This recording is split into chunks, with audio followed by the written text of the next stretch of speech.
أعوذ بالله من الشيطان الرجيم.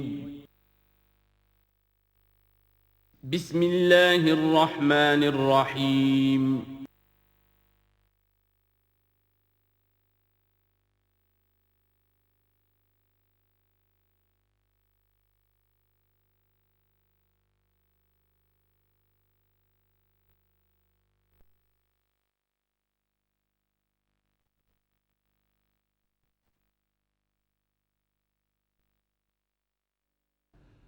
الحمد للہ وکفیٰ والصلاة والسلام علی عبادہ الذین اصطفیٰ،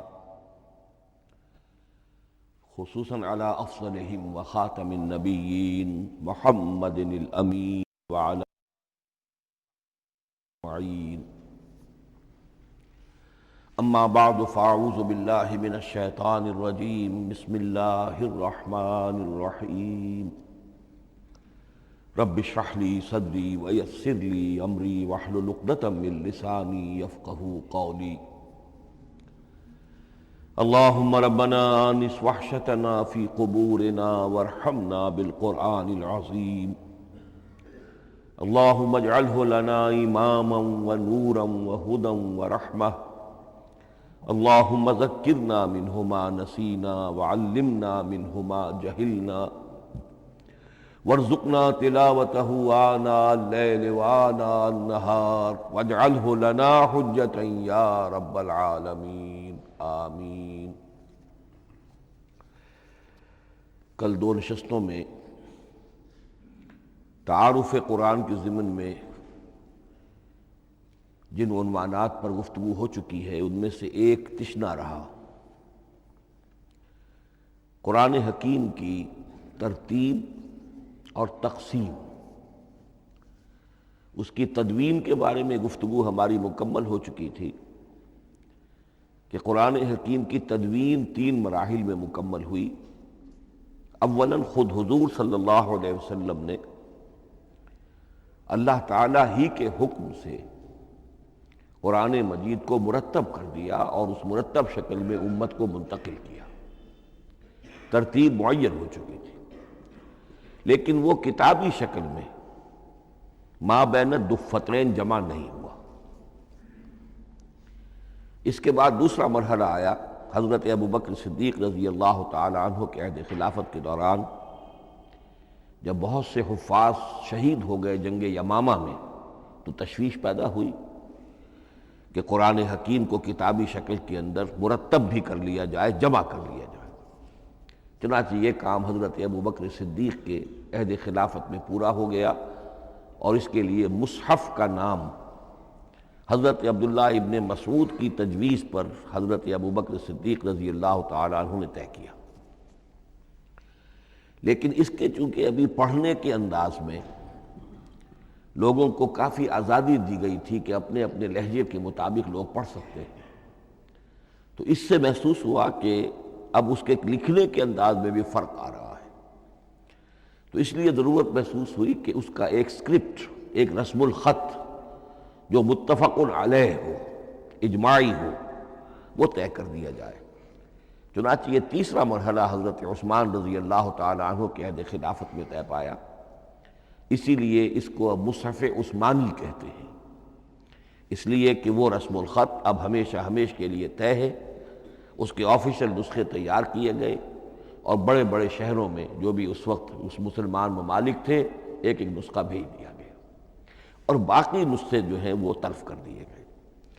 تو اس طریقے سے گویا کہ ربع صدی کے اندر اندر یہ تینوں مرحلے جو ہیں مکمل ہو گئے ہیں. اور جیسا کہ میں نے عرض کیا، سب تسلیم کرتے ہیں کہ جو قرآن آج ہمارے پاس ہے وہ وہی ہے بعینہ ہی جو محمد الرسول اللہ نے اپنی امت کو دیا تھا.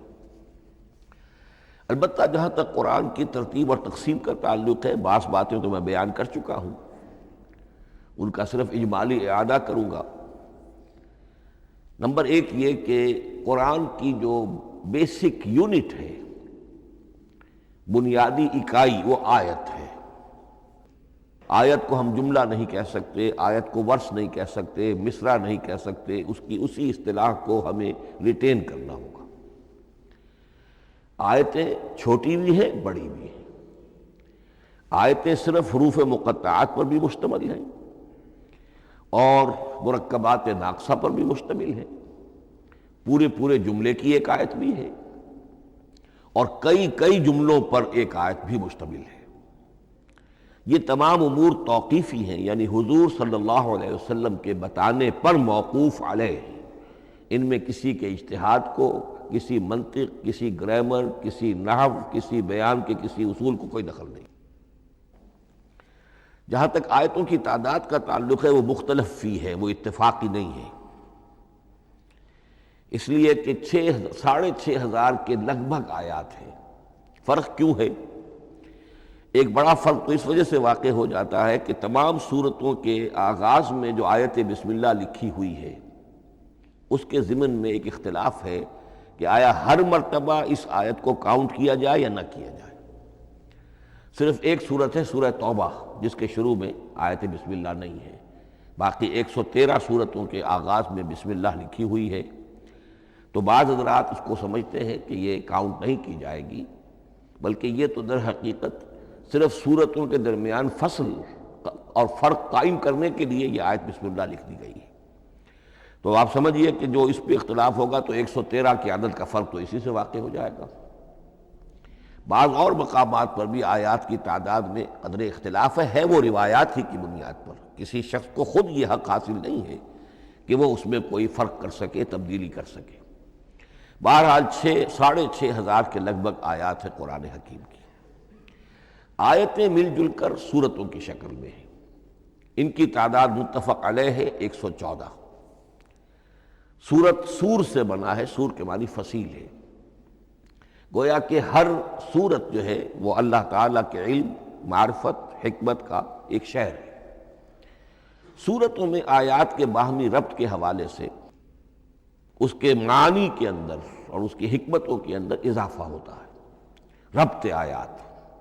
اور جس طریقے سے کہ مختلف موتیوں کو پرو دیا جائے ایک دھاگے میں، اس سے ہار وجود میں آئے، جو ترتیب ہوگی موتیوں کی اس سے ان موتیوں کا حسن دوبالا ہو جائے گا۔ ایسے ہی معاملہ آیات قرآنیہ کا ہے کہ جو ایک سورت کے اندر ہیں اور ہر سورت کا ایک مرکزی مضمون یا عمود ہوتا ہے اور تمام آیتیں اس سے منطلق اور اس سے منسلک ہوتی ہیں۔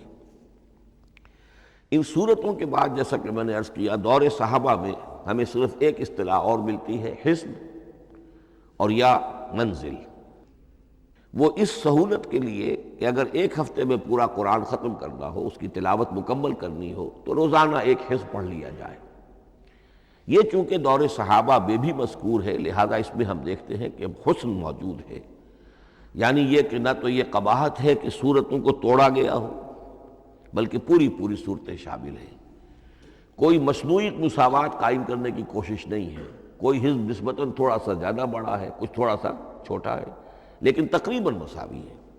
خام خواہ کی کوئی مصنوعی مساوات قائم کرنے کی کوشش نہیں ہے۔ اور اس کے باوجود یہ حسن موجود ہے کہ سورہ فاتحہ کو اگر ہم علیحدہ رکھ دیں کہ وہ پورے قرآن حکیم کے لیے ایک دباچہ اور مقدمہ ہے، تو پہلے حزب یا پہلی منزل میں 3 سورتیں، دوسرے میں 5، تیسرے میں 7، چوتھے میں 9، پانچویں میں 11، چھٹی میں 13، یہ سیڑھی ہے بالکل۔ اور جو آخری حزب مفصل کہلاتا ہے، اس میں چونکہ آخری پارے میں آپ کو معلوم ہے چھوٹی چھوٹی سورتیں ہیں تو تعداد 65 ہے، وہ بھی جو آخری تعداد ہے 13 اس کا ملٹیپل ہے۔ بہرحال یہ حزب یہ بھی دور صحابہ میں اس کا تذکرہ ہمیں ملتا ہے۔ البتہ جو مزید تقسیم کی چیزیں ہمارے ہاں معروف ہیں وہ بعد کی چیزیں ہیں۔ رکوعوں میں طویل صورتوں کو تقسیم کیا گیا تاکہ ایک رکعت میں اگر طویل صورت میں سے کوئی آیات پڑھنی ہے تو اس طرح پڑھی جائیں کہ مضمون ٹوٹے نہ۔ یہ حجاج ابن یوسف کے زمانے میں یہ کام ہوا ہے اور بڑے غور و فکر سے ہوا، اور واقعتاً محسوس ہوتا ہے کہ معنوی جو ربط اور تعلق ہے اس کو ملحوظ رکھا گیا ہے۔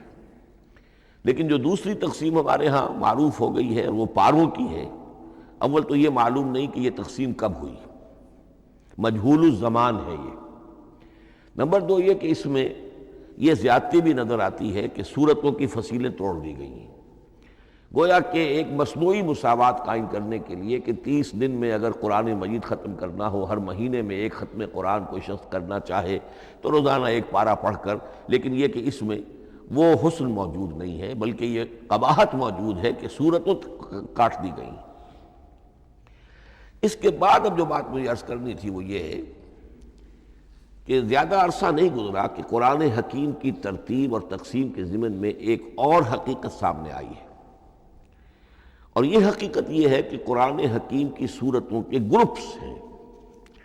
اب یہ چونکہ ایک بالکل ماضی قریب کا معاملہ ہے، اس سے پہلے یہ ذکر موجود نہیں تھا۔ اول تو یہ بات بھی مان لیجئے کہ قرآن مجید میں ترتیب اور نظم، اس کے بارے میں ہمارے اسلاف نے نہ کوئی زیادہ محنت کی اور نہ انہوں نے سمجھا کہ اس میں کوئی خاص ربط ہونا ضروری ہے، لیکن یہ کہ عہد حاضر میں مولانا حمید الدین فراہی رحمۃ اللہ علیہ ہندوستان میں ایک ایسے عالم پیدا ہوئے کہ جنہوں نے نظم قرآن کو اپنا خاص موضوع بنایا کہ یہ جو آیات باہم جوڑی گئی ہیں تو آخر کوئی حکمت ہے، سورتوں میں جو ربط قائم کیا گیا ہے یقیناً حکمت پر مبنی ہے، ورنہ سب سے سیدھی ترتیب تو جیسا کہ میں نے کل عرض کیا تھا یہ ہوتی ترتیب نزولی سے قرآن کو مرتب کر دیا جاتا، لیکن یہ کہ صورتیں آپ کو معلوم ہے طویل صورتوں میں ایسا بھی ہے کہ وہ ایک وقت میں نازل نہیں ہوئی بلکہ متعدد اوقات میں، اور سورہ بقرہ جو ہے وہ تقریباً 2 سال میں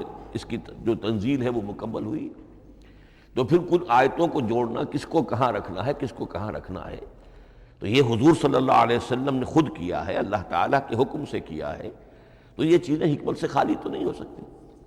تو انہوں نے اس کو خاص اپنا موضوع بنایا اور ان کے سامنے بعض حقائق آئے ہیں، وہ حقائق ہیں جو اب میں آپ کے سامنے بیان کر رہا ہوں۔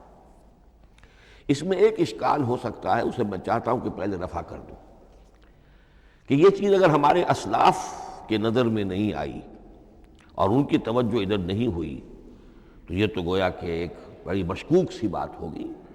قرآن مجید کے علم کے ضمن میں گویا کہ متقدمین کے فہم پر ہمیں کچھ تان کرنا ہوگا، لیکن یہ بات درست نہیں ہے۔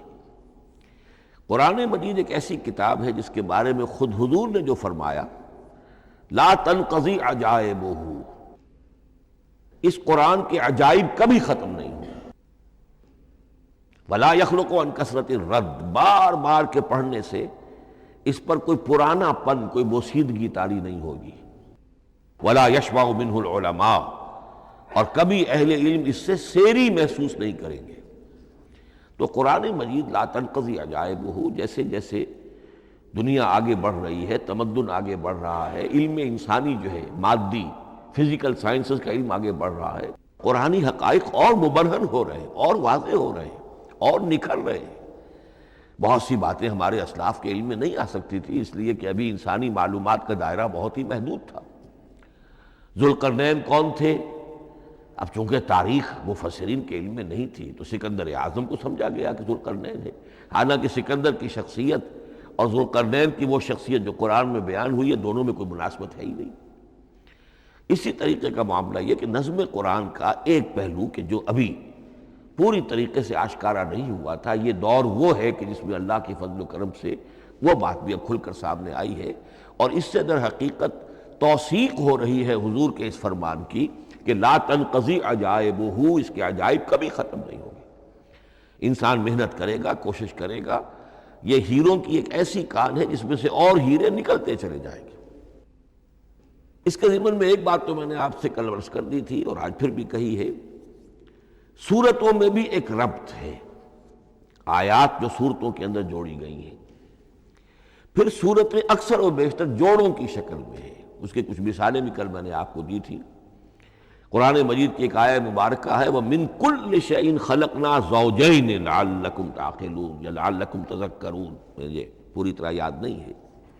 ہم نے ہر شے کو جوڑوں کی شکل میں پیدا کیا، اگرچہ اس کو چونکہ قرآن مخلوق نہیں ہے ہم اس پر اس کا اطلاق نہیں کریں گے، لیکن من کل شیء خلقنا زوجین، اس میں اس قدر کیٹیگوریکل سٹیٹمنٹ ہے کہ معلوم ہوتا ہے کہ یہ اصول اتنا اللہ تعالیٰ کے ہاں اتنا پسندیدہ ہے کہ قرآن مجید کی صورتوں میں بھی یہ صورتوں کے بھی جوڑوں کی شکل میں ہونا یہ بہت ہی اظہر من الشمس ہے۔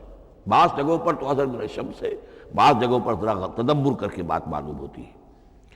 البتہ کہیں کہیں آپ کو نظر آئے گا کچھ منفرد صورتیں بھی ہیں، اور ان میں سے بعض یہ جب دوران ترجمہ یہ چیزیں آئیں گی تو اب میں صرف اس وقت حوالہ دے سکوں گا، بڑی تیزی سے ہمیں چلنا ہوگا، اس وقت میں چاہتا ہوں کہ ذہن میں یہ حقائق بیٹھ جائیں۔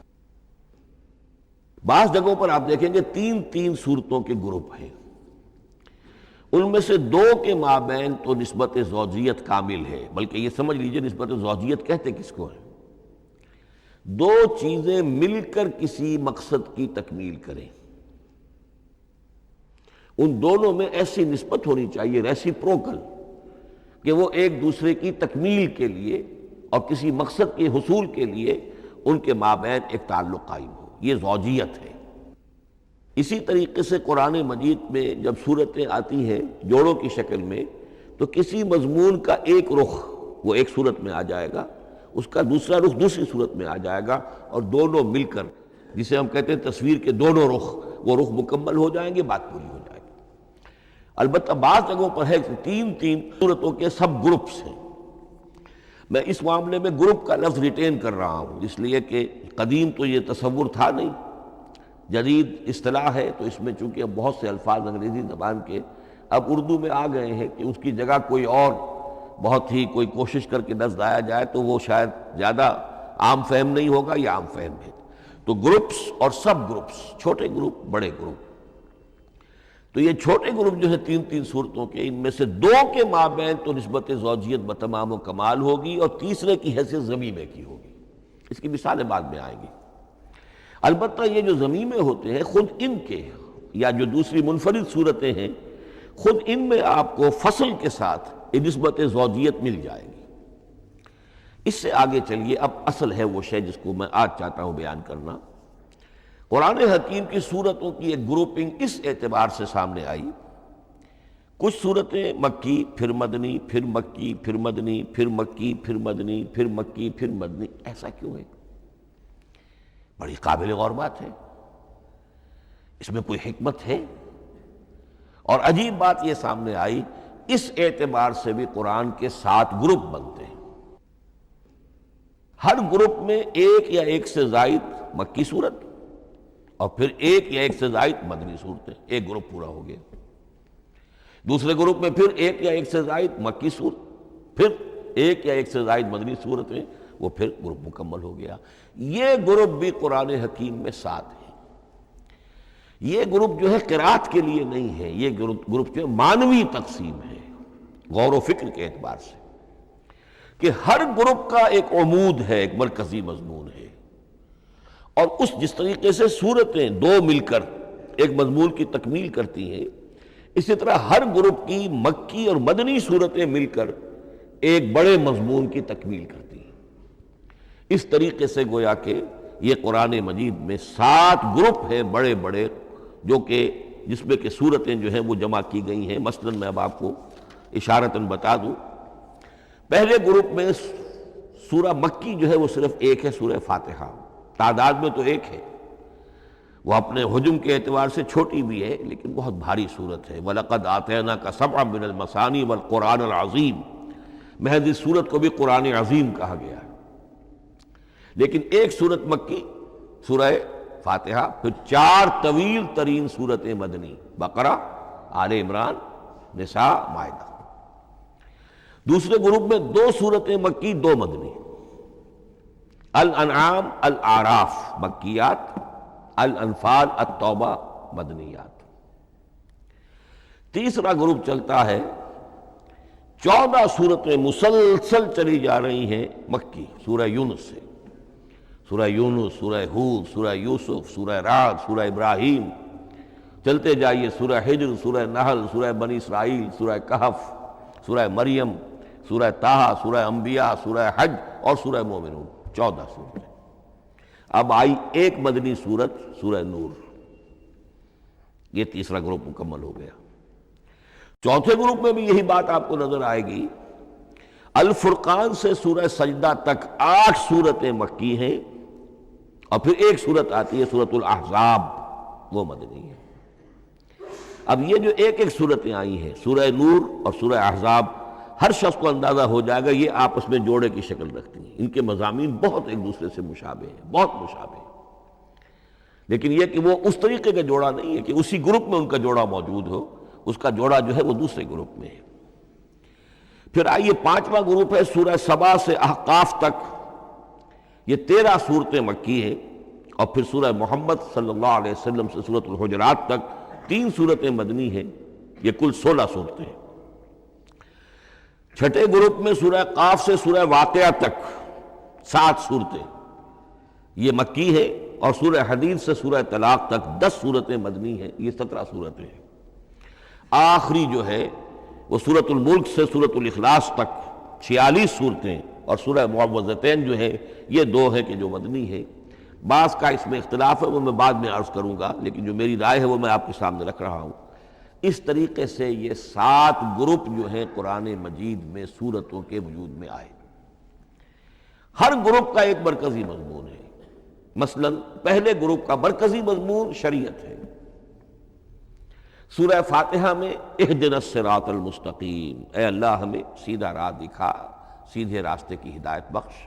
اب وہ سیدھا راستہ کیا ہے؟ شریعت خداوندی، شریعت الہی، اور شریعت مکمل ہو جاتی ہے ان 4 صورتوں میں۔ شریعت محمدی کا جو بلو پرنٹ ہے، ابتدائی خاکہ جو ہے وہ آپ کو سورہ بقرہ میں ملے گا، اور اس کی جو تکمیلی صورتیں ہیں، تکمیلی احکام ہیں، وہ سورہ مائدہ۔ اس کے علاوہ اس گروپ میں جو زیادہ زور ہے وہ سابقہ امت مسلمہ سے گفت و شنید۔ سابقہ امت مسلمہ میں یہودی اور نصارہ دونوں شامل ہیں۔ اب ان پر جرح بھی ہے، ان پر تنقید بھی ہے، ان کو ملامت بھی ہے، ان کو ان کی قرارداد جرم ان کے خلاف جو ہے وہ بھی دی گئی ہے، اور پھر یہ کہ ان کو معزول کر کے اور نئی امت کو اس مقام پر نصب کرنے کا اعلان ہے، اور ان کو بڑی زوردار دعوت ہے کہ اب محمد پر ایمان لاؤ اور قرآن پر ایمان لاؤ صلی اللہ علیہ وسلم۔ یہ پہلا گروپ ہے۔ اسی طریقے سے ہر گروپ کا، اب یہ ساتھ ساتھ جب ہم چلیں گے تو میں تفصیل کے ساتھ بیان کرتا جاؤں گا کہ اس گروپ کا یہ مرکزی مضمون ہے، اور اس طور سے یہ صورتیں آپس میں ایک دوسرے کے ساتھ مربوط ہیں۔ ان گروپوں میں آپ نے دیکھا ہوگا کہ پہلے اور آخری گروپ ان کی ایک ریسیپروکل سی صورت ہے کہ پہلے گروپ میں مکی صورت صرف ایک چھوٹی سی، اور مدنی صورتیں 4-6 پارے سے زائد پر پھیلی ہیں، جبکہ آخری گروپ میں سارے دونوں پارے جو ہے سورہ ملک سے شروع ہو کر مکی صورتوں پر مشتمل ہے، آخر میں آ کر چھوٹی چھوٹی صورتیں وہ مدنیات ہیں۔ یہ ایک دوسرے کے بالکل ریسیپروکل ہیں، کانورس۔ لیکن دوسرا گروپ ادھر سے اور دوسرا ادھر سے، یعنی چھٹا، یہ بڑے متوازن ہیں۔ 2 صورتیں مکی، 2 مدنی، اور ادھر 7 صورتیں مکی اور 10 مدنی، لیکن 7 صورتیں جو ہیں وہ 3 رکوعوں کی ہیں، ان میں سے ایک 4 رکوع کی بھی ہے، اور اکثر و بیشتر وہ جو دوسری ہے وہ 2 رکوعوں کی ہے، تقریباً متوازن بنتی ہے۔ تو درمیان میں جو ہے ان میں جو مدنی صورتوں کا حصہ بہت کم ہے، اکثر و بیشتر جو ہے وہ مکی صورتیں ہیں۔ ان مکی صورتوں کے اندر بھی جو 6 گروپ تقریباً بنتے ہیں، اس لیے کہ پہلی گروپ کے اندر تو مکی صورت صرف سورہ فاتحہ ہے، تو ان میں سے پہلے 2 گروپوں میں رسالت کا مضمون مرکزی مضمون ہے، درمیانی 2 گروپوں میں توحید کا مضمون مرکزی مضمون ہے، آخری 2 گروپوں میں انذار آخرت کا مضمون مرکزی مضمون ہے۔ آخری صورتیں آپ کو معلوم ہے سورہ قاف سے شروع ہو کر، تو پھر یہ انذار آخرت جو ہے ان سب کا مرکزی مضمون ہے۔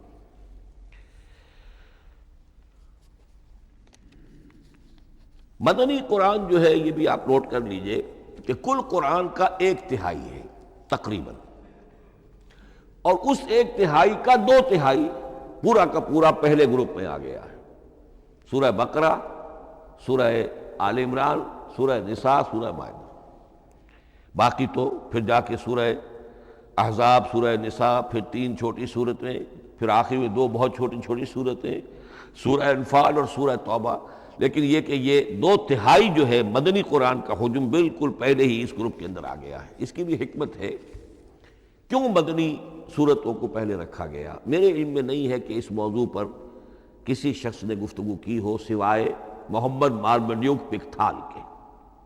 میرے علم کی حد تک ہو سکتا ہے کہ کسی اور مفسر نے، کسی محقق نے کوئی بات کہی ہو اس سے بھی زیادہ وزنی کہی ہو، لیکن میرے علم کی حد تک مارمڈیوک پکتھال نے اپنے ترجمہ کیا ہے انگریزی میں، اس کے دیباچے میں اس موضوع پر گفتگو کی ہے، بڑی بہت ہی عمدہ بات کہی ہے۔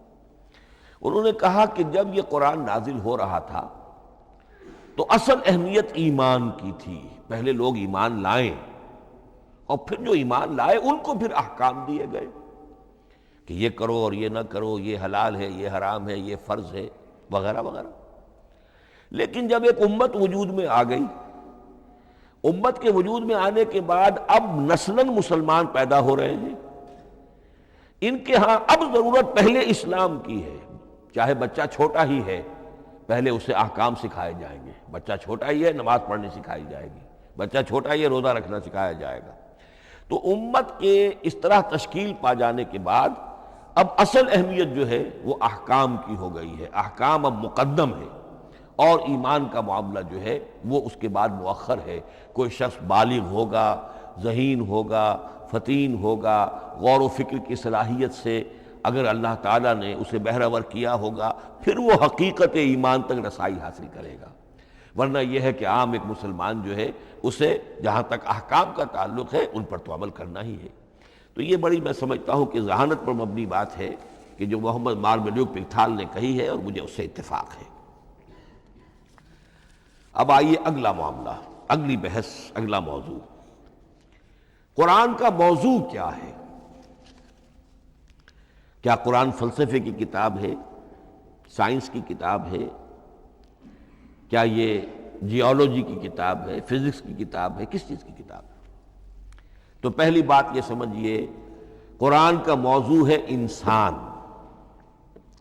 لیکن انسان کی اناٹمی نہیں، انسان کی فزیولوجی نہیں، انسان کی انتھروپولوجی نہیں، کچھ نہیں، انسان کی ہدایت۔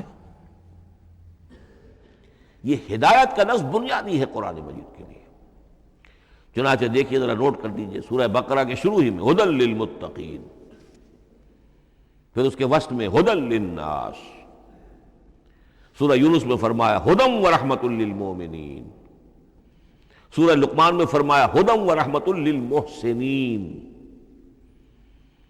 سورۃ البقرہ اور النحل میں فرمایا، نمل میں ھدی وبشریٰ للمؤمنین، آل عمران میں وموعظۃ للمتقین، ھدی وموعظۃ للمتقین، پھر 3 مرتبہ الہدی هو الذی ارسل رسولہ بالہدی ودین الحق لیظہرہ علی الدین کلہ۔ الہدی، ہدن نکرہ ہے، الہدی معرفہ ہو گیا، یعنی ہدایت کاملہ، ہدایت تامہ، ہدایت ابدی۔ اسی طرح سورۃ النجم میں فرمایا وَلَقَدْ جَاءَهُم مِّن رَّبِّهِمُ الْهُدَىٰ، سورۃ الجن میں وَإِنَّا لَمَّا سَمِعْنَا الْهُدَىٰ آمَنَّا بِهِ، سورہ بنی اسرائیل میں وَمَا مَنَعَ النَّاسَ أَن يُؤْمِنُوا إِذْ جَاءَهُمُ الْهُدَىٰ، سورہ بنی اسرائیل میں بھی یہ الفاظ آئے، سورہ کہف میں بھی آئے۔ تو قرآن کا موضوع ہے ہدایت، اور اس کو اب ذہن میں رکھیے کہ انسان کے علم کے 2 گوشے ہیں۔ علم انسانی 2 حصوں میں منقسم ہے۔ ایک حصہ ہے فزیکل ورلڈ کا علم، جو حواس کے ذریعے سے حاصل ہوتا ہے، مادی حقائق ان کا علم۔ حواس 5 ہمارا دیکھنا، سننا، سونگھنا، چکھنا، چھونا، یہ تمام صلاحیتیں ہیں، ان سے کچھ معلومات حاصل ہوتی ہیں، اور عقل کا یہ کمپیوٹر ان کو پروسیس کرتا ہے، اس سے نتائج نکالتا ہے، نتائج نکال کے سٹور کر لیتا ہے۔ پھر مزید کوئی معلومات حواس کے ذریعے سے حاصل ہوتی ہیں، اب ان کو وہ پھر پروسیس کر کے جو سابق میموری سٹورڈ ہے اس کے ساتھ ریکنسائل کر کے کوئی اور نتیجہ اخذ کرتا ہے۔ اس طرح رفتہ رفتہ رفتہ رفتہ انسان کا یہ علم بڑھتا چلا جا رہا، اور ہم نہیں کہہ سکتے کہ ابھی اور کہاں تک جائے گا۔ آج سے چند 100 سال پہلے بھی انسان تصور نہیں کر سکتا تھا کہ انسانی علم وہاں پہنچ جائے گا جہاں آج پہنچ چکا ہے۔ اس علم کا وحی سے کوئی تعلق نہیں، اس علم کا تعلق ہے علم اسماء سے، جو حضرت آدم میں ودیعت کر دیے گئے تھے بالکل شروع میں۔ سورہ بقرہ کا 4تھا رکوع جو ہے اس کے شروع میں ذکر ہے وَعَلَّمَ آدَمَ الْأَسْمَاءَ كُلَّهَا، اللہ نے آدم کو تمام نام سکھا دیے۔ اور اس کے آخر میں ذکر ہے جب آدم کو اور حوا کو حکم دیا گیا کہ اب زمین میں جا کر اور وہاں کا چارج سنبھالو، تو فرمایا وَإِمَّا يَأْتِيَنَّكُم مِّنِّي هُدًى فَمَن تَبِعَ هُدَايَ فَلَا خَوْفٌ عَلَيْهِمْ وَلَا هُمْ يَحْزَنُونَ۔ وہ علم ہدایت ہے، یہ دو چیزیں بالکل علیحدہ ہیں۔ علم اسماء در حقیقت یوں سمجھیے کہ جیسے آم کی گٹھلی میں پورا آم کا درخت ہوتا ہے، وہی تو گٹھلی ہے جو آپ زمین میں دباتے ہیں، پھر اگر پانی وہاں پڑتا ہے، زمین میں روئیدگی بھی ہے، وہ گٹھلی پھٹے گی، وہ جو اس میں سے دو پتے نکلیں گے، وہ پتے اوپر بڑھیں گے، درخت بنے گا۔ وہ پورا درخت جو ہے آم کی گٹھلی میں موجود تھا، صرف اسے پورا درخت بننے میں 2 سال 3 سال 4 سال لگیں گے، لیکن درخت موجود تھا، پوٹینشلی بالقوہ پورا درخت آم کی گٹھلی میں موجود تھا۔ ایکچولی بالفعل وہ آم کا درخت جو ہے کئی سال کے اندر وجود میں آیا۔ بعین ہی یہ معاملہ ہے، کل مادی حقائق کا کل علم حضرت آدم علیہ السلام کے وجود میں ودیعت کر دیا گیا پوٹینشلی۔ اب اس کی ایکسفولیشن ہو رہی ہے، وہ بڑھتا جا رہا ہے، برگ و بار لا رہا ہے۔ اور یہ علم جو ہے اس کا تعلق جیسا کہ میں نے عرض کیا آسمانی ہدایت سے نہیں ہے، اب یہ خود رو پودا ہے، بڑھتا چلا جا رہا ہے، اور کہاں تک پہنچے گا؟ علامہ اقبال نے صحیح تعبیر کی ہے، عروج آدم خاکی سے انجم سہمے جاتے ہیں کہ یہ ٹوٹا ہوا تارا مہ کامل نہ بن جائے۔ علامہ کی زندگی میں تو انسان نے چاند پر قدم نہیں رکھا تھا، لیکن یہ کہ اب تو چاند پر قدم رکھ کر انسان آ چکا۔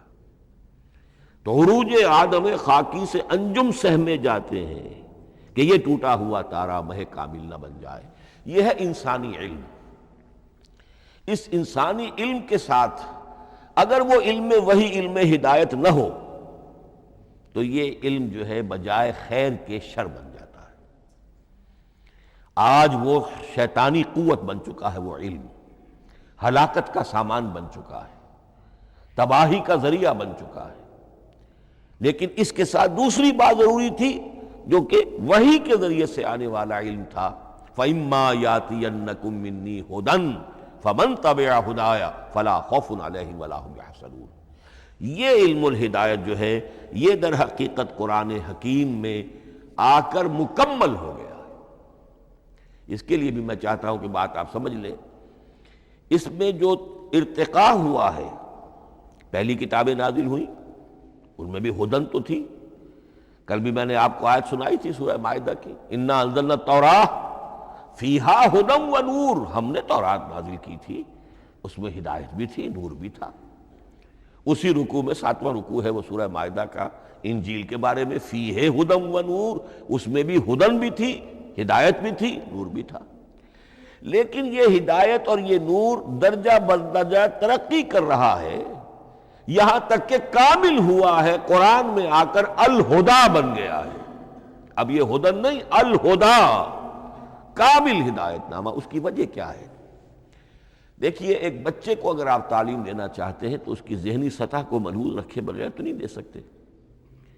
آپ چاہے پی ایچ ڈی استاد رکھ دیں کسی بچے کے لیے، بچہ بھی پرائمری کی تعلیم پا رہا ہے، وہ پی ایچ ڈی کا استاد کیا کچھ پلا دے گا اس کو، کیا پڑھا دے گا اس کو؟ اس کی اپنی استعداد جو ہے ابھی اتنی کم ہے کہ اسی کی مناسبت سے اسے تعلیم دی جائے گی، رفتہ رفتہ وہ آگے بڑھے گا، یہاں تک کہ وہ اپنے پوری عقل کے اور شعور کی پوری شدت اور قوت کو پہنچ جائے گا، بلوغت کو پہنچ جائے گا۔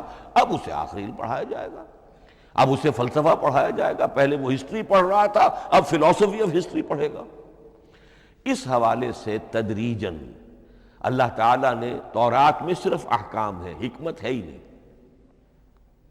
انجیل میں حکمت ہے، احکام ہے ہی نہیں، دونوں مل کر ایک بات کو مکمل کرتی ہیں۔ تورات میں صرف احکام ہے، حکمت ہے ہی نہیں۔ جیسے کہ میں نے عرض کیا تھا، بچے کو آپ بتا دیتے ہیں بھئی روزہ ٹوٹ جاتا ہے اس طریقے سے، روزے کا مطلب یہ ہے اب دن بھر کھانا کچھ نہیں ہے، چاہے بچہ ابھی 6 سال کا ہے، 7 سال کا ہے، 8 سال کا ہے، آپ بتا رہے ہیں احکام تو دے دیے جائیں، یہ کرو یہ نہ کرو، یہ ڈوز ہیں یہ ڈونٹس ہیں۔ تو احکام عشرہ، دی 10 کمانڈمنٹس، احکام دیے گئے، حکمت نہیں۔ ابھی حکمت کا تحمل ان کے لیے ممکن نہیں تھا، ابھی وہ عہد طفولیت ہے نوع انسانی کا۔ یوں سمجھیے کہ آج سے 3500 سال قبل کا انسان، 1400 قبل مسیح میں تورات دی گئی ہے حضرت موسیٰ علیہ السلام کو۔ اب یہ 2000 مسیح آنے والا ہے تو 3400 سال پہلے کی بات ہے، تو انسانی ذہن ابھی جس سطح پر تھا، یہاں تک کہ 2000 سال پہلے حضرت مسیح علیہ السلام کے بھی الفاظ انجیل میں موجود ہیں، اب بھی موجود ہیں۔ اپنے حوارین سے آپ نے فرمایا تھا ابھی مجھے تم سے اور بھی بہت سی باتیں کہنی تھیں، مگر ابھی تم ان کا تحمل نہیں کر سکو گے، جب وہ فارقلیت آئے گا تو تمہیں سب کچھ بتائے گا۔ یہ پیشین گوئی تھی محمد الرسول اللہ صلی اللہ علیہ وسلم۔ ابھی تم تحمل نہیں کر سکتے، ابھی 600 برس اور چاہیے تمہاری ذہنی بلوغت کے لیے۔ تو الہدا مکمل ہوا ہے قرآن حکیم میں آ کر۔ البتہ ایک نقطہ اس میں نوٹ کیجئے، قرآن مجید اگرچہ کتاب ہدایت ہے، سائنس کی کتاب نہیں ہے، لیکن اس میں سائنٹیفک فینومینا کی طرف اشارے موجود ہیں، چونکہ قرآن مجید ان تمام جو بھی یہ کائناتی حقائق ہیں ان سب کو آیات الہیہ قرار دیتا ہے۔ ان فی خلق السماوات والارض واختلاف اللیل والنہار والفلک التی تجری فی البحر بما ينفع الناس وما انزل اللہ من السماء من ماء فاحیا بہ الارض بعد موتها وبث فیہا من کل دابۃ وتصریف الریاح والسحاب المسخر بین السماء والارض لآیات لقوم یعقلون۔ یہ سب نشانیاں ہیں اللہ کی قدرت، اللہ کی عظمت، اللہ کے علم کامل، اللہ کی حکمت بالغہ، سب نشانیاں۔ تو یہ جو فزیکل فینومینا ہے ان کی طرف قرآن ریفر کرتا ہے۔ بعض حقائق وہ ہے کہ جن کا تعلق اسٹرانومی سے ہے، کل فی فلک یسبحون، یہ تمام اجرام سماویہ جو ہیں یہ اپنے اپنے مدار میں تیر رہے ہیں، معلوم ہوا ہر شے حرکت میں ہے۔ انسان پر تو ایک دور ایسا گزرا ہے وہ یہ سمجھتا تھا زمین ساکن ہے اور سورج حرکت کر رہا ہے، پھر ایک دور آیا کہا نہیں سورج ساکن ہے، زمین حرکت کرتی ہے، اس کے گرد چکر لگاتی ہے، اور آج ہمیں معلوم ہوا ہر شے حرکت میں ہے، ہر شے۔ سورج کا بھی اپنا ایک مدار ہے، اس میں وہ حرکت کر رہا ہے اپنے پورے کنبے کو لے کر، یہ پورا سولر سسٹم اس کا کنبہ ہے، اس پورے کنبے کو لے کر وہ بھی ایک مدار میں حرکت کر رہا ہے۔ تو معلوم ہوا کل فی فلک یسبحون۔ اب یہ کل کا لفظ جس طرح منقع ہو کر، جس طرح مبرہن ہو کر، جس شان کے ساتھ آج وہ حویدہ ہوا ہے، واضح ہوا ہے، آج سے پہلے انسان کو معلوم نہیں تھا۔ تو یہ جو فزیکل فینومینا ہے جن کی طرف قرآن مجید ریفر کرتا ہے، یہ اگرچہ قرآن کا اصل موضوع نہیں ہے، لیکن ایک بات جان لیجئے کہ قرآن مجید میں ان فزیکل فینومینا کے بارے میں جو بات کہی گئی ہے وہ غلط نہیں ہو سکتی، اور یہ وہ حقیقت ہے کہ جو اس دور میں آ کر اتنی واضح ہوئی ہے۔ آپ نے نام سنا ہوگا ڈاکٹر مورس بکائی کا، یہ فرانسیسی سرجن تھے، انہوں نے مطالعہ کیا، کمپیریٹیو اسٹڈی کی، قرآن بائبل دونوں کی، بائبل سے مراد اولڈ ٹیسٹمنٹ نیو ٹیسٹمنٹ دونوں، اور وہ اس نتیجے پر پہنچا کہ پورے قرآن میں کوئی ایک لفظ ایسا نہیں ہے جسے ہماری ساری سائنسی انکشافات میں سے کسی نے غلط ثابت کیا، جبکہ تورات میں بے شمار چیزیں ایسی ہیں کہ سائنس انہیں غلط ثابت کر چکی ہے۔ The science, the Quran and the Bible.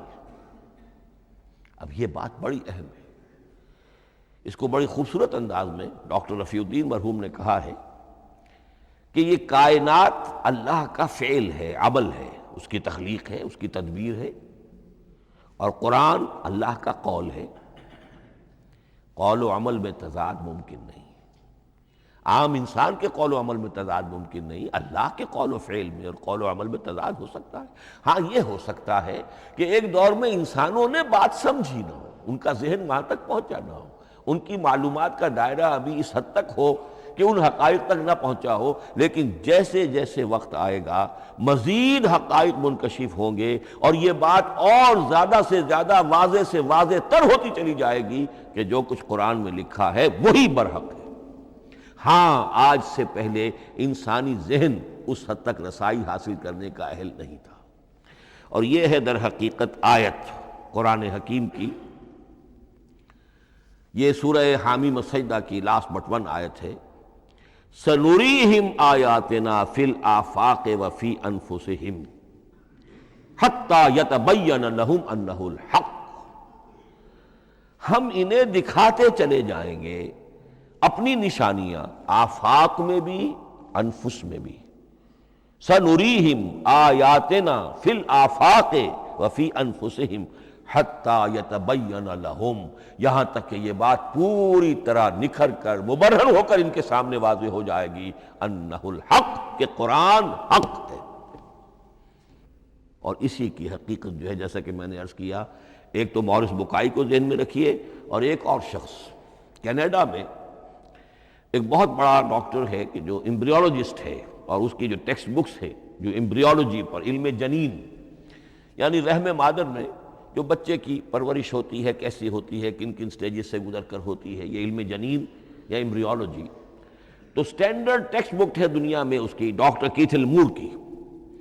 اور وہ حیران رہ گیا کہ میں نے جب قرآن کا مطالعہ کیا کہ آج سے 1400 برس قبل، جبکہ نہ مائکروسکوپ تھی، نہ ڈسیکشن ہوتا تھا ابھی ہیومن باڈی کا، یہ حقائق جو قرآن بیان کر رہا ہے، وَلَقَدْ خَلَقْنَا الْإِنسَانَ مِنْ صُلَالَةٍ مِّن مَّاءٍ مَّهِينٍ ثُمَّ جَعَلْنَاهُ نُطْفَةً فِي قَرَارٍ مَّكِينٍ ثُمَّ خَلَقْنَا النُّطْفَةَ عَلَقَةً فَخَلَقْنَا الْعَلَقَةَ مُضْغَةً فَخَلَقْنَا الْمُضْغَةَ عِظَامًا فَكَسَوْنَا الْعِظَامَ لَحْمًا۔ یہ کہاں سے معلوم ہوئے؟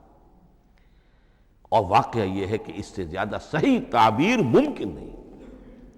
تو یہ حقائق ذہن میں رکھیے کہ اگرچہ قرآن مجید سائنس کی کتاب نہیں ہے، لیکن جن سائنسی حقائق یا جن سائنسی فنومینا کی طرف قرآن نے ریفر کیا ہے وہ یقیناً حق ہے، چاہے تاحال ہم ان کی حقانیت کو نہ سمجھ پائیں۔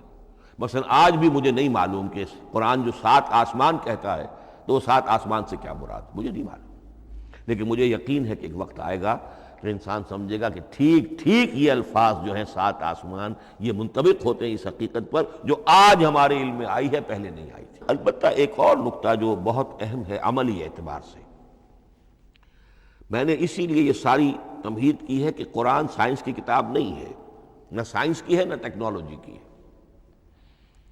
اس حوالے سے ایک بڑا منطقی نتیجہ نکلتا ہے، اور وہ یہ ہے کہ اگر ہمارے اسلاف نے قرآن کی ان آیات کا کوئی خاص مفہوم معین کیا اپنے دور کی معلومات کی سطح پر، ہمارے لیے لازم نہیں ہے کہ ہم اس کی پیروی کریں۔ سائنسی فنومینا کو جو سائنسی ترقی ہو رہی ہے اس کے حوالے سے سمجھیں گے۔ یہاں تک کہ اب آخری بات عرض کر رہا ہوں، خود حضور کا فرمان بھی اس میں قطعی نہیں ہوگا۔ یہ بات بہت ثقیل اور گراں گزرے گی بہت سے لوگوں پر۔ سائنس اور ٹیکنالوجی میں اگر حضور کی کوئی حدیث بھی سامنے آ جائے تو اس کو بھی ہم کوئی دلیل قطعی نہیں سمجھیں گے۔ اس کی وجہ کیا ہے؟ ایک واقعہ بہت اہم ہوا حضور کی زندگی میں۔ حضور جب ہجرت فرما کر تشریف لائے مدینہ منورہ، تو آپ کو معلوم ہے کہ حضور کی پیدائش مکے کی، ساری زندگی آپ نے وہاں گزاری۔ وہ وادی غیر ذی زرع ہے، وہاں کوئی پیداوار، کوئی زراعت، کوئی کاشت ہوتی نہیں تھی، آپ کو کوئی تجربہ سرے سے نہیں تھا۔ ہاں تجارت کا تجربہ تھا، بھرپور تجارت کی تھی۔ یہاں آئے تو آپ نے دیکھا کھجوروں کے سلسلے میں انصار مدینہ، تعبیر نخل وہ اس کا ایک اصطلاح ہے۔ کھجور ایک ایسا پودا ہے جس کا ایک فیمیل فلاور ہوتا ہے اور ایک میل علیحدہ۔ اب میل فلاور اور فیمیل فلاور ان دونوں کو قریب لے آئیں تو اس سے اس بات کا زیادہ امکان ہو جاتا ہے فرٹیلائزیشن ہو اور پھل بنے اور زیادہ آپ کو پھل حاصل ہو، فصل زیادہ ہو۔ اگر وہ فاصلے پر رہیں گے تو ہو سکتا ہے کہ اس کا امکان کم ہو، تو وہ ان کو قریب جوڑ دیتے تھے۔ حضور نے دیکھا تو آپ نے فرمایا کہ آپ لوگ ایسا نہ کریں تو کیا ہے، یعنی نیچر جو ہے، nature can take care of it self. آخر فطرت ہے، فطرت نے یہ ساری چیزیں بنائی ہیں، آپ ایسا نہ کریں تو کیا ہے؟ صرف یہ کہا آپ نے روکا نہیں، لیکن ظاہر بات ہے صحابہ کرام کے لیے رضوان اللہ تعالی علیہ مجمعین حضور کا اتنا کہنا بھی گویا کہ حکم کے درمیان، انہوں نے اس سال وہ کام نہیں کیا، فصل کم ہو گئی۔ اب وہ ڈرتے ڈرتے جھجکتے جھجکتے حضور کی خدمت میں آئے۔ حضور آپ نے فرمایا تھا ہم نے وہ نہیں کیا، تعبیر نخل اس سال نہیں کی ہم نے، فصل کم ہوئی ہے۔ آپ نے فرمایا انتم اعلم بامور دنیاکم، اس کا ایک ایک لفظ یاد کر لیجئے، انتم اعلم بامور دنیاکم، اپنے یہ دنیاوی اور مادی معاملات میں تم زیادہ تجربے کار ہو، تم زیادہ حقائق سے واقف ہو۔ میں عالموں کا لفظی ترجمہ یہاں کرنا جو ہے اس کی جرت مجھے نہیں ہو رہی، تم زیادہ واقف ہو ان چیزوں سے، میں یہ چیزیں سکھانے نہیں آیا۔ آپ ٹیکنالوجی پڑھانے نہیں آئے تھے، آپ طب سکھانے نہیں آئے تھے، آپ کوئی اور سائنس پڑھانے نہیں آئے تھے، ورنہ تو ہم شکوہ کرتے کہ آپ نے ہمیں ایٹم بم بنانا کیوں نہیں سکھا دیا پہلے ہی۔ نہیں، یہ موضوع ہی نہیں ہے۔ قرآن کا موضوع معین ہونا چاہیے۔ قرآن کا موضوع انسان کی ہدایت، اس ہدایت کے لیے جس قدر اس کو ضرورت ہے علم کی کہ وہ جو یہ فزیکل فینومینا ہیں ان کے حوالے سے بھی ہدایت حاصل کرے، اس حد تک ان کا تذکرہ ہے۔ لیکن یہ یقین اور ایمان ہونا چاہیے کہ قرآن مجید کے الفاظ میں جو شے مضمر ہے وہ کبھی غلط ثابت نہیں ہوگی۔ یہ ہو سکتا ہے کہ قرآن کی کسی آیت کا کوئی مفہوم ہمارے اسلاف نے 1000 برس پہلے یا 600 برس پہلے سمجھا ہو اور وہ مفہوم غلط ثابت ہو جائے، وہ ایک علیحدہ بات ہوگی، لیکن قرآن مجید کا ٹیکسٹ جو ہے اس کے اندر کہیں ایسی بات نہیں آ سکتی۔ اب آئیے فہم قرآن کے اصول۔ ظاہر بات ہے کہ اس موضوع پر اصول تفسیر پر کوئی مجھے تفصیلی اس وقت گفتگو کرنے کا موقع تو نہیں ہے، البتہ یہ کہ 7 گنتی کر کے چیزیں نوٹ کر لیجئے کہ جس سے قرآن مجید کے فہم میں سہولت حاصل ہوگی۔ پہلی بات وہ جو کسی درجے میں پہلے بھی سامنے آ چکی ہے، قرآن کا اسلوب استدلال منطقی نہیں ہے، فطری ہے۔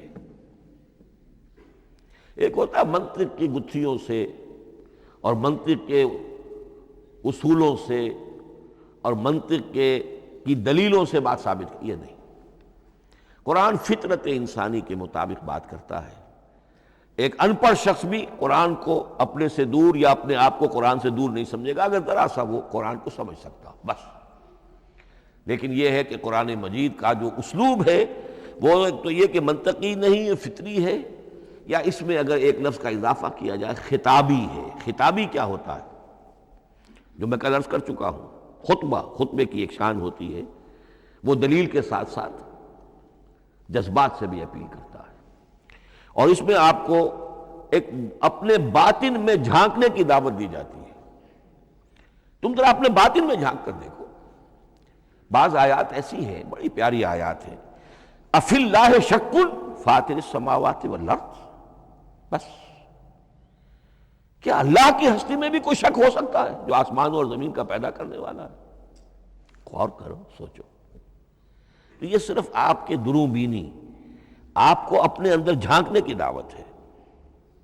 اسی طرح اَإِنَّكُمْ لَتَشْهَدُونَ أَنَّ مَعَ اللَّهِ آلِهَةً أُخْرَىٰ، کیا واقعتاً تم اس کی گواہی دیتے ہو کہ اللہ کے ساتھ کوئی اور بھی الہ ہے؟ یہ گویا کہ کسی کے آنکھوں میں آنکھیں ڈال کر پیئرسنگ آئیز کے ساتھ کسی سے سوال کرنا، کیا واقعی؟ اور اس میں در حقیقت کون سی ہے پس منظر میں؟ یہ بنائے ہوئے ڈھکوسلے ہیں، ان پر خود تمہارا دل مطمئن نہیں ہے۔ تم کہتے تو ہو یہ ہمارا عقیدہ ہے اور یہ ہماری بات ہے اور یہ ہمارا موروثی عقیدہ ہے، ھذا ما وجدنا علیہ آباءنا، ہم نے آباء، لیکن واقعتاً غور تو کرو، کیا واقعی تم گواہی دیتے ہو کہ اللہ کے سوا کوئی اور الہ بھی موجود ہے؟ اس کو آپ کہیں گے خطابی انداز۔ نمبر 2، قرآن حکیم میں 2 طرح کی آیات ہیں، محکمات اور متشابہات۔ یہ سورہ آل عمران کے شروع میں یہ بہت اہم مضمون جو ہے وہ آ گیا ہے۔ هو الذی انزل علیک الکتاب منہ آیات محکمات ہن ام الکتاب واخر متشابہات، آل عمران آیت نمبر 7۔ اب یہ جو متشابہات ہیں یہ کون سی ہیں اور محکمات ہیں وہ کون سی ہیں، اس کو ذہن میں رکھیے۔ نمبر 1 محکم قطعی، تمام جتنی بھی آیات احکام ہیں وہ محکم ہے، یہ کرو یہ نہ کرو، یہ جائز یہ حرام، آیات احکام محکم، اسی ایک مادے سے لفظ بنا ہے، یہ محکم بھی اور احکام حکم۔ البتہ عالم غیب کی ساری خبریں متشابہات میں سے، عالم غیب ہو، عالم ارواح ہو، عالم برزخ ہو، عالم آخرت ہو، ان کے تمام حقائق یہ متشابہات میں سے، ان کو ہم حقیقتاً سمجھ نہیں سکتے، ہمارا تجربہ ہی نہیں، ہمارا وہ مشاہدہ ہی نہیں۔ جیسا کہ ایک حدیث میں آیا ہے، جنت کی جو بھی نعمتیں ہیں، ایک تو وہ نعمتیں جن کا ذکر قرآن میں ہے اور ان الفاظ میں ہے جن سے ہم واقف ہیں۔ اب ان میں تو یہ ہے کہ حور و قصور اور پھل اور یہ اور دودھ اور شہد اور وغیرہ وغیرہ وغیرہ، وہ چیزیں ہم جانتے ہیں، تو وہ بھی حق ہیں، ایسے ہی ہوں گی، اتوب ہی متشابہہ، لیکن یہ صرف نزل ہے، یہ تو ابتدائی مہمان نوازی ہے، نزل من غفور الرحیم۔ جو اصل ضیافت ہونی ہے اہل جنت کی، اس کے بارے میں فرمایا وہ نعمتیں ملیں گی، ما لا عین رات ولا اذن سمعت وما خطر علی قلب بشر، جو نہ کسی آنکھ نے کبھی دیکھی، نہ کسی کان نے کبھی سنی، نہ کسی انسان کے دل پر ان کا خیال تک وارد ہو، انہیں ہم کیا سمجھیں گے؟ تو عالم برزخ، عالم آخرہ، عالم غیب، عالم ارواح، ان کی تمام چیزوں کو ہم آیات متشابہات میں سے سمجھیں گے۔ البتہ یہ جو سائنٹیفک فنومینا والی باتیں ہیں مادی علوم کی، ان میں یہ ہے کہ متشابہ اور محکم ہونے کا معاملہ بدلتا چلا جا رہا ہے۔ جب تک وہ ہمارا سائنسی علم وہاں تک نہیں پہنچا تھا، وہ آیت ابھی متشابہ تھی، سمجھ میں نہیں آ رہی تھی، لیکن اب جب کہ وہ بات وہاں پہنچ گئی اور کھل گئی بات، اب معلوم ہوا کل فی فلک یسبحون، اب یہ آیت محکمات میں آ گئی، اب یہ وہ بات نہیں رہی کہ جس کا صحیح مفہوم سمجھنا ہمارے لیے مشکل ہو۔ تیسری بات، تفسیر اور تعویل میں کیا فرق ہے؟ تفسیر کا عام طور پر لفظ استعمال ہوتا ہے لفظی طور پر، الفاظ کی بحث، نحوی بحث، قواعد گرامر جو ہے ان کے حوالے سے جو بحث کی جائے گی وہ تفسیر ہے، اور اس کی اصل حقیقت اور مدلول کو سمجھنے کی جو کوشش کی جائے گی وہ تعویل ہے۔ تو یہ دو الفاظ جو ہیں یہ مختلف ہوں گے، تفسیر اور تعویل۔ نمبر 4، تعویل عام اور تعویل خاص، یہ بہت اہم موضوع ہے۔ دیکھیے قرآن مجید نازل ہوا ایک خاص ٹائم اینڈ سپیس پس منظر میں، آج سے 1400 برس قبل 610 عیسوی سے لے کر 632 عیسوی تک نازل ہوا، حجاز میں نازل ہوا۔ اس کی ایک اولین مخاطب قوم تھی، وہ ان پڑھ قوم تھی، پڑھے لکھے شاذ الشاذ کالمعدوم کے درجے میں تھے، وہاں فلسفے کا سوال نہیں، کوئی منطق کی بات نہیں، کچھ بھی نہیں، اور اولین مخاطب وہی ہیں، اور جو بھی حالات ہیں اس وقت کے ان کے حوالے سے بات کی جا رہی ہے۔ اب قرآن مجید کی ہر آیت پر اولاً غور ہوگا اس اعتبار سے، جب یہ نازل ہوئی ہے تو اس کا اس وقت کیا مفہوم سمجھا گیا، اس خاص کانٹیکسٹ میں، ٹائم اینڈ سپیس کانٹیکسٹ میں کیا مفہوم سمجھا گیا، یہ ہے تعویل خاص۔ لیکن اب دوسری طرف دیکھیے، یہی کتاب ہدایت ہے ابد الآباد تک کے لیے، اسی کتاب کو 20ویں صدی عیسوی کے انسان کے لیے بھی ہدایت نامہ بننا ہے۔ اگر دنیا طویل ہے اور 500 برس تک ہے تو 25ویں صدی عیسوی کے انسان کے لیے بھی ہدایت نامہ یہی کتاب بننی ہے۔ یہ عرب کے امیین کے لیے ہدایت نامہ تھی تو ایران کے فلسفیوں کے لیے بھی تو ہدایت نامہ تھی۔ لہذا ان الفاظ کے اندر یہ قرآن کے اعجاز کا وہ پہلو ہے جو بہت نمایاں ہے، کہ ان الفاظ کے اندر کہ جو ایک خاص کانٹیکسٹ میں نازل ہوئے اور اس وقت ان کا ایک معین مفہوم سمجھا گیا، انہی میں وہ عموم بھی موجود ہے کہ اسی سے ہمیشہ ہمیشہ کے لیے ہدایت اخذ کی جا سکتی ہے۔ اس کو ہم کہیں گے تعویل عام، اس کانٹیکس سے ذرا نکال کر اب اس آیت کے الفاظ، اس کا در و بست، اس کا ما سبق، اس کے بعد ما بعد، سیاق و سباق، اس کے حوالے سے بیٹھ کر بات کی جائے۔ تعویل خاص میں شان نزول پیش نظر رہے گا، تعویل عام میں اس آیت کے الفاظ، ان کا در و بست اور آیت کا سیاق و سباق، یہ زیادہ زیر بحث رہے گا۔ تو معلوم ہوا کہ یہ دونوں چیزیں اپنی اپنی جگہ اہم ہیں۔ نہ تو انسان صرف تعویل خاص تک اپنے آپ کو محدود کر لے، اگر وہ کرے گا تو گویا کہ وہ صرف اس دور کا قرآن پڑھ رہا ہے، آج کا قرآن وہ نہیں پڑھ رہا۔ قرآن کے اندر تو واقعتاً یہ شان ہے کہ میں جس کے لیے الفاظ یہ استعمال کیا کرتا ہوں کہ ہر دور کے افق پر ایک خورشید تازہ کے مانند طلوع ہوگی یہ کتاب۔ معلوم ہوگا آج کا قرآن ہے، یہ ہمیں آج ملا ہے قرآن، اور گویا کہ آج جو ہمیں مسائل درپیش ہے ان کا حل ہے جو یہ قرآن پیش کر رہا ہے۔ یہ اس کا اعجاز ہے، یہ اس کا کمال ہے۔ اس اعتبار سے نوٹ کیجئے تعویل خاص اور تعویل عام، یہ الفاظ چونکہ بار بار دورہ ترجمہ آئیں گے تو اس لیے میں نے ان اصطلاحات سے چاہا کہ آپ واقف ہو جائیں۔ ایک اور اس میں بات سمجھنے کی ہے تذکر اور تدبر۔ قرآن سے بنیادی ہدایت حاصل کر لینا، اس کے لیے قرآن انتہائی آسان ہے۔ وَلَقَدْ يَسَّرْنَا الْقُرْآنَ لِلذِّكْرِ فَهَلْ مِن مُدَّكِرٍ۔ ذرا سی انسان کو عربی آتی ہو کہ براہ راست قرآن کا مفہوم آپ کے ذہن اور قلب پر نازل ہوتا چلا جائے، بس قرآن کا اصل جو پیغام ہے، جو اس کی اصل ہدایت ہے، اس کی تمثیل یوں سمجھیے کہ سمندر میں اگر کوئی آئل ٹینکر جو ہے ٹوٹ جائے تو میلوں جو آئل ہوتا ہے وہ سطح سمندر کے اوپر پھیل جاتا ہے، سطح پر رہے گا، نیچے تو جائے گا نہیں۔ تو یوں سمجھیے کہ قرآن مجید کا جو لب لباب ہے، لب لباب، وہ اس کی سطح پر موجود ہے، لیکن اس کے یہ مطلب نہیں ہے کہ صرف سطح ہی سطح ہے، اس کی گہرائی فیتم لس، اس کی گہرائی وہ ہے کہ جس کی کوئی حد نہیں۔ اب اس کے لیے تعمق، گہرائی میں غوطہ زنی کرنا، قرآن میں ہو غوطہ زن اے مرد مسلمان، اس کے اعتبار سے یہ دنیا کی مشکل ترین کتاب، اچھی طرح سمجھ لیجیے، اس کی تہ تک پہنچنا ممکن ہی نہیں۔